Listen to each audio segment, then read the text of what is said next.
Maswerteng hapon po mga ka-STL. Narito na po ang resulta ng STL Rizal para sa araw na to, second draw, October 16, 2024. Araw ng Miyerkules. Naway ang mga natayaan nyo pong mga numero kanina ay manalo nawa ngayong hapong ito, 4 PM. Kaya kunin nyo na po ang inyong mga tickets. Narito na po ang resulta.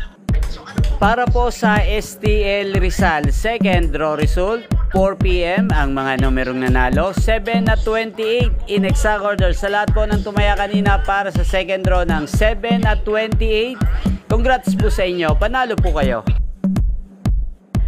Ang STL Rizal ay napapanood nyo po sa channel na to, Roderick Hernandez TV, araw-araw mula Lunes hanggang Linggo, every 11 AM, 4 PM at 8:45 PM. Maraming salamat po sa panonood nyo sa aking channel. Huwag pong kalimutang mag-subscribe. Thank you for watching.